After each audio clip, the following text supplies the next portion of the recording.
It is so true. I don't know if any of you have watched that movie Avatar. I was quite amazed by it. I've watched it several times. The body.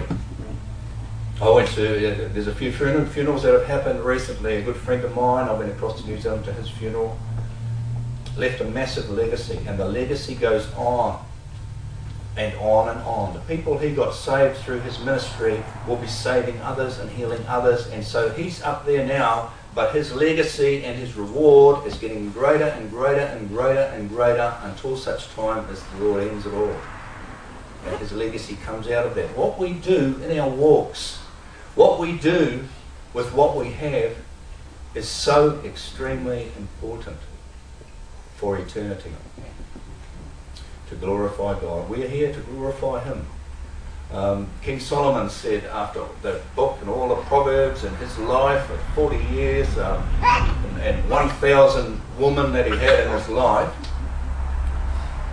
he said, fear God and obey the commandments, for that is the whole duty of man, because God will bring everything into the judgment.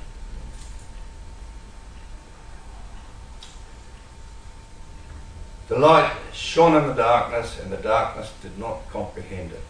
So regardless of every man and woman that was born, the light shone on each of them when they came into this world. And they were given the car keys to their avatar, if you like. We have the avatar. That's our bodies. So mindful of it, because my dad, he's 84, got remarried at 79. He's in Canada at the moment, travelling around, looking at the place. They're on holiday. His younger brother, 64, died of a brain aneurysm. My dad's 20 years older than him. Just bang, gone like that. My friend that I went across for, he was having a shower. And bang, gone.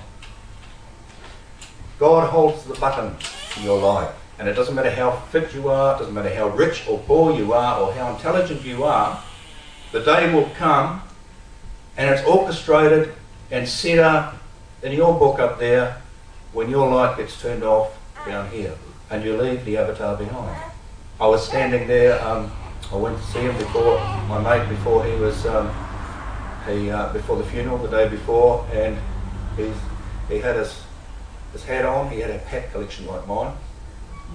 He had his Flash t-shirt on. He had a t-shirt collection like mine.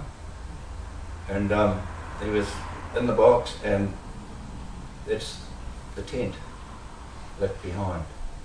Everything that man did from the day he got saved will follow him.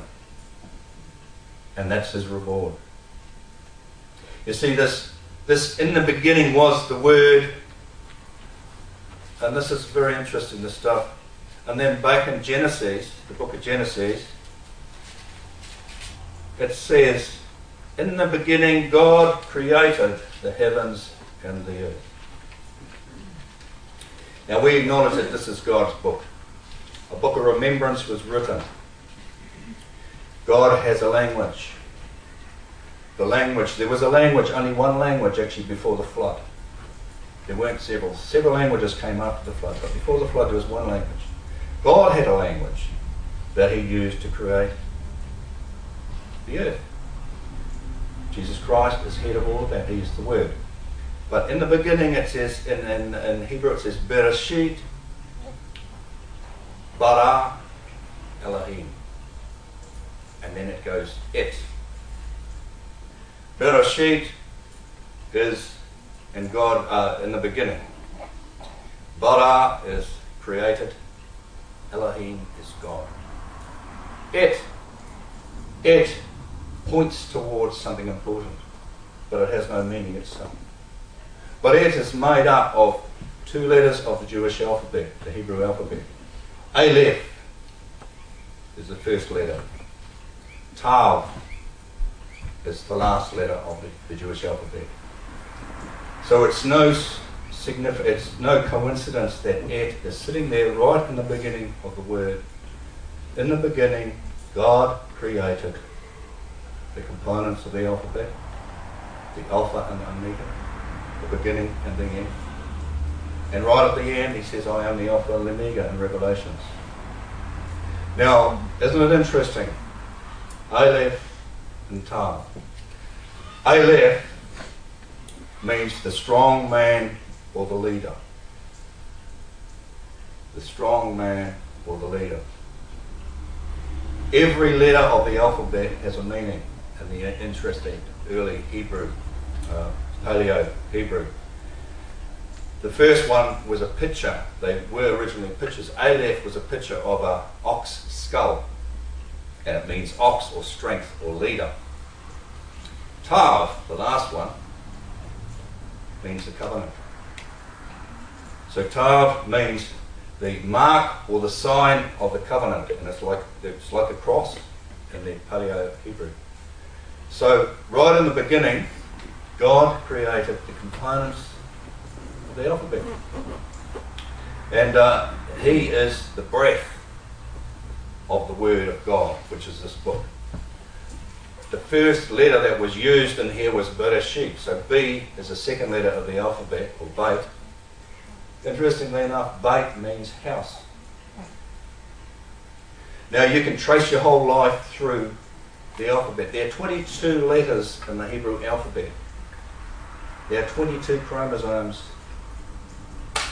in our genetic makeup.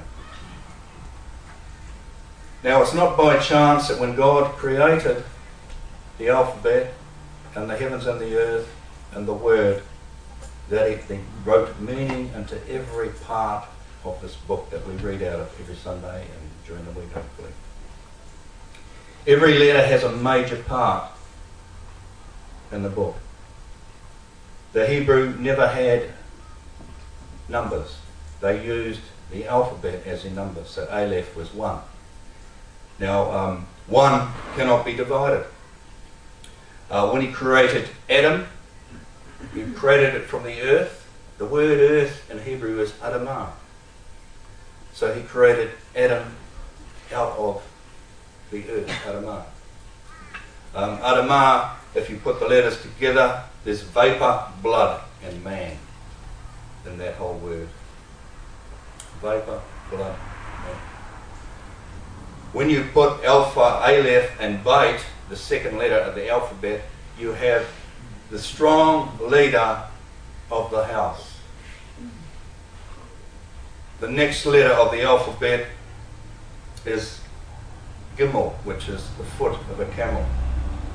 And it represents pride. It represents the rich man who gives out. The next letter, Dalet, is the door. It's the impoverished man who receives from the rich man. And you can go on and on and on. And then you get to the sixth letter of the alphabet, which is Vav, which is a nail or peg. And if you look at the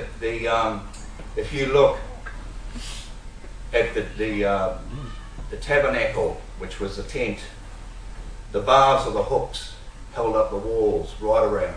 Thousands of Vavs. And it represents the nail. It represents Jesus Christ. It represents the peg. The Lord, you can follow your life through all of this, and where you've made a mistake and you haven't progressed, you go back to the letter that actually represents where you are, and then do whatever that letter requires, and then you will move on. So, Av is Aleph and Beit, and it means dad. It means a strong leader of the house or family. It is the essence of God's plan. The whole alphabet and the Word of God go right through to the fulfillment of God's plan for us, for mankind. For us to glorify Him